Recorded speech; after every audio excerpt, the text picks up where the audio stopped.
Hey, good morning, Lance. Henry McClure. Um, this is another addition to the lawyer's lawyer, but not the dad's dad. I think what would be kind of fun right now is to talk about incarceration. And I don't know actually how many times my dad got arrested. And these are not personal accounts from my dad, they are accounts from my mom about my dad. And I think the reason why we're going to talk about this today is because I'm under house arrest. Well, I mean, not that it's that funny, but I'm just being honest. Uh, so I received a drunk driving charge last July, and I had a prior conviction about 11 years ago. And in Kansas, yeah, I got sentenced to a year in jail. And fortunately for me, my sentence was probated down to 48 hours in jail and 120 hours of house arrest. So, like, currently, see if I can get this in the picture.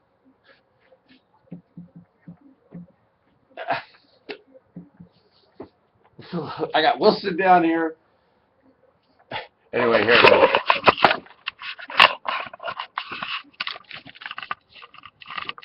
Why is that thing?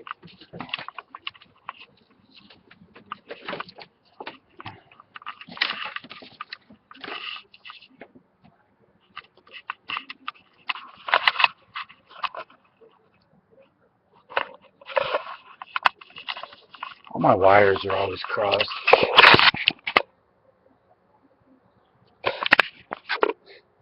Anyway, man, Charlie Wilson has not enjoyed house arrest because he is not getting his walks on the Shunga.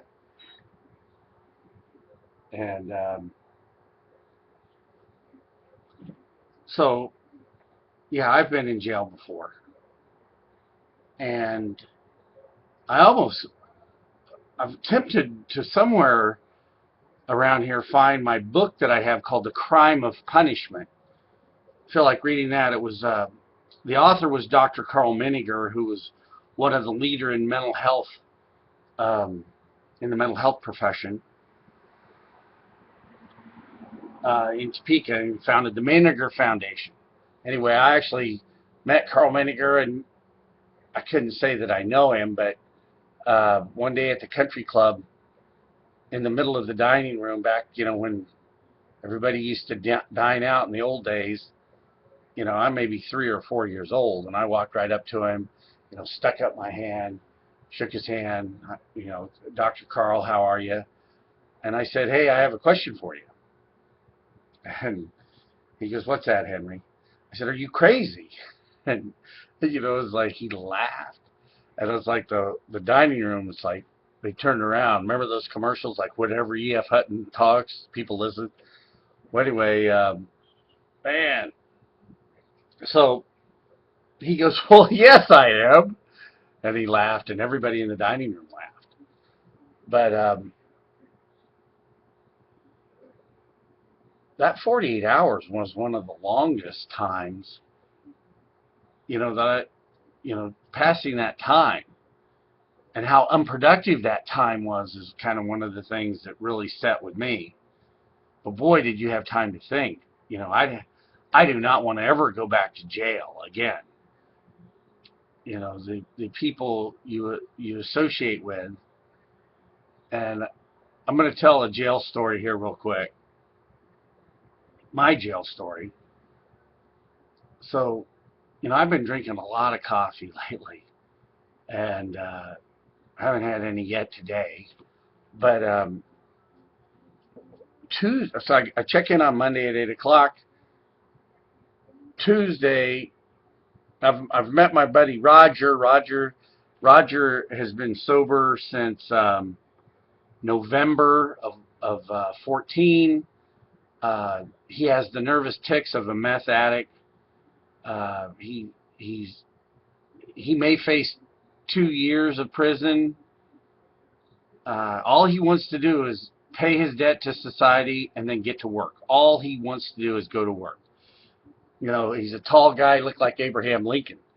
But so Roger, you know, facing 2 years. Anyway, I said, hey man, Roger, you keep me in coffee today, and I will put $25 on the books for you when I leave.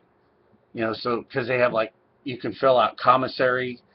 You know, there's some if you've got money on the books, you can do some shopping. And remind me to come back to the story about the fact that my brother's in jail right now at the same jail that I originally was telling people I'm going to a family reunion. But I don't know. I think he's had 5 or 6 DUIs, and he's in some sort of medical unit. But I'll come back to that. I'll write a little note. But because Matt is no stranger to jail either.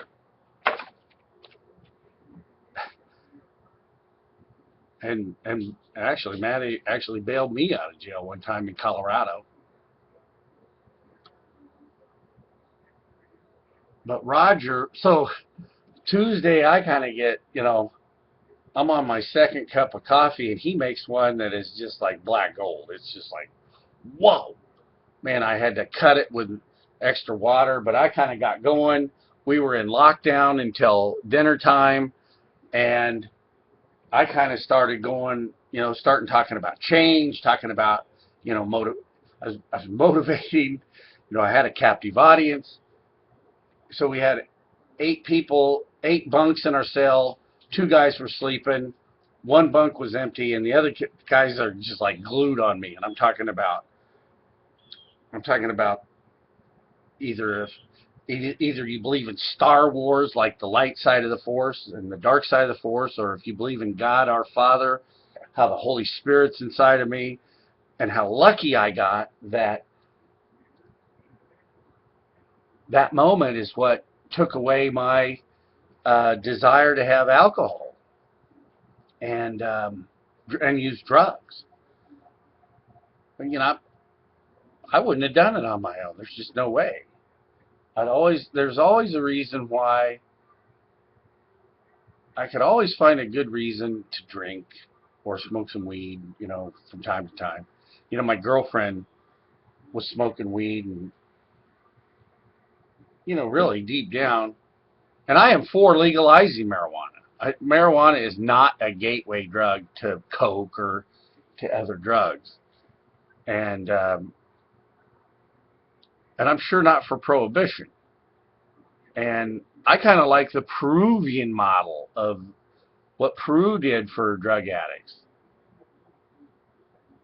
Wilson, just cool it, dude. You know, so apparently Peru legalized all drugs, took all their money that they were using in enforcement, put it to workforce development, and engaged people, got them to go to work. That work connection is how people help get over their addictions. That's kind of why I like Roger. Roger just wants to apply himself to work, and that's why I believe that Roger is going to make it out there. Get the guy out of jail and get him to work. And we had to cool him down one time because he wanted to straight out this knucklehead that came in. The guy's name was Henry. And Henry was acting stupid, trying to act like he's a tough guy. But, you know, hey, this is just some of the shit that goes on in jail. And so I'm in this unit that, you know, they got to do a check every 15 minutes in the rooms. It's for the short timers. You know, usually people that are going to rotate out or getting extradited or in for very short terms. And, you know, it had a yard. I got, not a yard, but like a place you could go outside. It had clear story way at the top that it was outside. And a very small, I mean, a lot smaller than my goddamn office here, my garage. But, you know, it had a basketball hoop, and I got outside and got fresh air. and you're using everything in your mind to count down time. Like, oh look, like you know, this is the last time I'm going to have, that meal, whatever. So man, I'm in there on the coffee. I'm fired up, and I got these guys' eyes glued to me. Again, I like to think I got a captive audience. But when I was leaving Thursday or Wednesday morning, before I left at 7:30, or at 7:30, I left. I got out about a quarter till 7. Because man, once you're out, you're out. That part that goes quick. It seems like booking and getting you in takes forever and getting up to your cell. Not that you're. Then I'm thinking, well, why in the hell am I anxious to get back there? Because it's just more doors to go behind, and on top of that, I'm claustrophobic. So I got to deal with that. When I first, I'm sitting there in the holding cell before they do this medical checkup, which, by the way, my blood pressure was 120/80, which is pretty damn good. I started having like this anxiety feeling. I've had an anxiety attack before. And I just took a deep breath. I called on all my positive energy inside, and I pushed all my positive energy out in my mind. And in moments, I was calm, cool, and collected. And I knew at that juncture I could get through 48 hours. Although later on, there was some challenges. But so Roger says, "Hey, here, come here." Holds out his hand. We shake hands, and like he wants me to sit down on his bunk. And he goes, "Hey, Henry, would you do me a favor?" I sit down. I go, "Yeah, what's up, buddy?" And he goes, "Would you go to AA for me?" And I thought of something glib to say, "Well, hell, what good's it going to do you? You're here, because I haven't gone to AA since I went to AA with Renee McClure back in Ventura when she was required to go. And I remember going to her AA meeting, and I actually stood up and I go, "Hi, I'm Henry McClure. I'm an alcoholic." I admitted it back then. And, the hell with fucking this anonymous stuff. It should be Alcoholics Unanimous. Wilson, you got to go somewhere. You quit looking like you're going to run outside. I'm sorry. Sorry for the interruption. And so he asked me to go to an AA meeting. I said, "Well, sure. What's up?" And he goes, "Henry, you've changed my life. You've motivated me. You have the ability to change people. You need to go and share your story. You can help people." Well, at that moment, at that time, and plus, how do I turn down my caffeine pusher? I said, "Sure, absolutely, I will go. I will do that for you."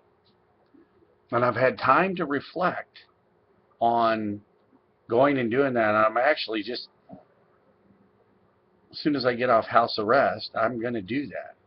I have some other issues. I have some things I have to take care of. But that brings up my dad. So my dad, as you know, was one of 5 teams of 5 that trained to drop the atom bomb. And he and his captain were drinking buddies to no end. These guys were always getting in mischief. And Mom says that they were down in South America, and who knows what. But the pilot and Dad got thrown into jail, some local jail. And I don't know how big the town was. I don't have the whole story. I don't know how to verify this story. I mean, one of the missions of this is to do some research to try to reach out to people to not so much verify the stories, but add gas on the fire. So Dad's in jail somewhere, and the and back then he's in the Army, and he's part of the Army Air Corps. So, and for some reason I want to say Bolivia, but the Army had to go spring my dad and the pilot out of jail. You know, it was like it was basically a jailbreak because they had to fly. They had to get over. They had to get back in the war. They had things to do. So, I mean, that was kind of a famous jailing for Dad. Mom said that he actually spent some time in Bellevue. Um, he had some issues being drunk on a subway back in New York. And, yeah, you know, I don't really know. And I don't really care how many other fucking times he's been in jail. It isn't about, me thumbing my nose at my dad saying, haha, you were in jail. I mean, hell, the guy's dead. But jail, jail can change you. And I can actually see how it can be so bad for you. Because young guys could just sit in there and listen to the old guys. And, you know, they could have the wrong ideas put in their head. There was a young man in there who and his girlfriend were in jail, and I actually knew the girlfriend. The girlfriend was a stripper, and years ago, I met this girl, and I encouraged her to get out of the stripping business, and she got into the real estate business. And I've known this girl, and she just habitually would go back into using drugs, and she got to the point of no return where I know this woman lost her mind. They say all women are crazy, but man, this lady, she was out there. But her boyfriend's in jail, and this guy, man, he had the light side and the dark side of the force in him. He could be articulate, and he had quite a vocabulary, but he's using it all for bad, and he knows he's using it all for bad. And he had this idea of like this humanitarian thing where he wants to save animals and make sure that there's no more animal cruelty.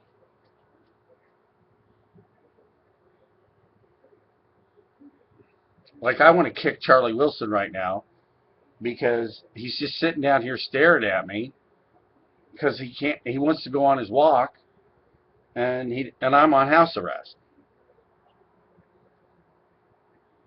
So, I mean, what a better way to punish Henry is to have his dog stare at him and saying, hey, what's that thing around your ankle?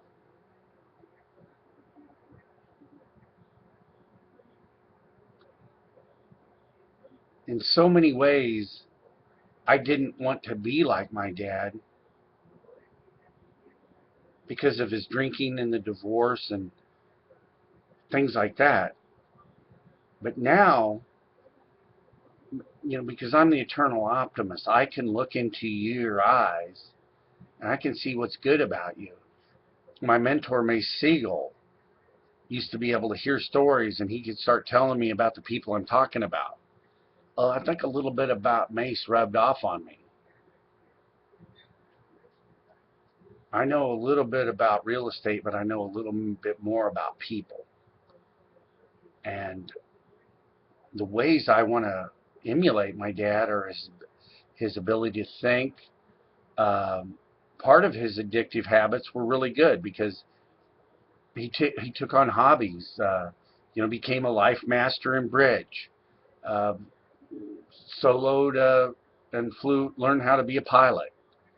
He originally always wanted to be a pilot, but uh, being a navigator was a harder job. You had to be smarter.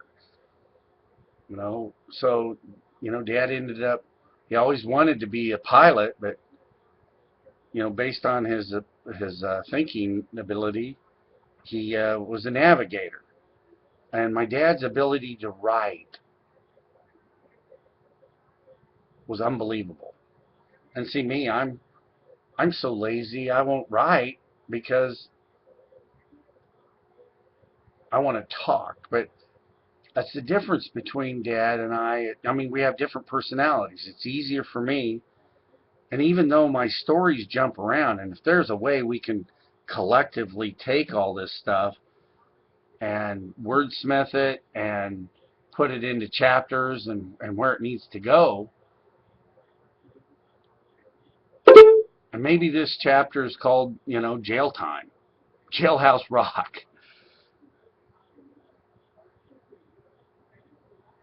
So when I got out of jail, and Bianca, my daughter, took me to jail and picked me up from jail. She had coffee waiting for me. She goes, "Good morning, inmate." I mean, I'm just thinking, how cute is that? But I really don't know what to do about my brother Matt. And I think about my dad, how my dad always bailed Matt out. So I think helping him financially, i.e., to get out of jail, would be enabling him. But so when Bianca took money for Roger for the coffee, we also put money on the books for Matt.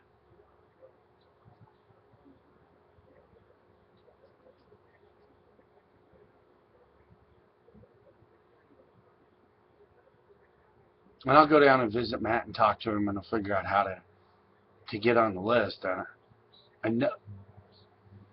I mean, the only reason I'd probably help him get out of jail is just because, and maybe in his thing, he's got more access to more of the outside. I don't know if he's got a computer or shit like that, but man, talking about unproductive time. Oh man.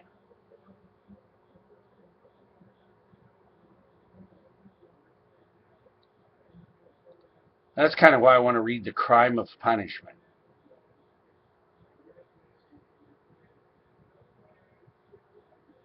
Did my dad not punish me enough because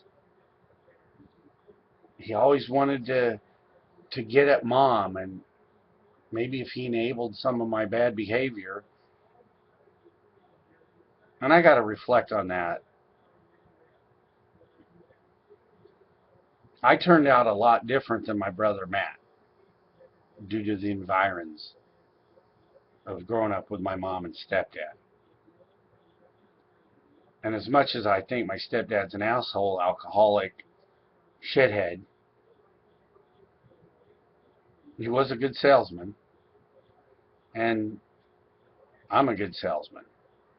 I'm a better salesman than him any day of the week.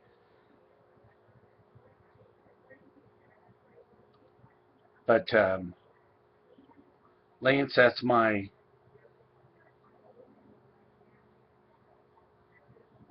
rambling for today. It is Friday, and Monday morning at 8 o'clock, I get this thing off my ankle, which I'm looking forward to.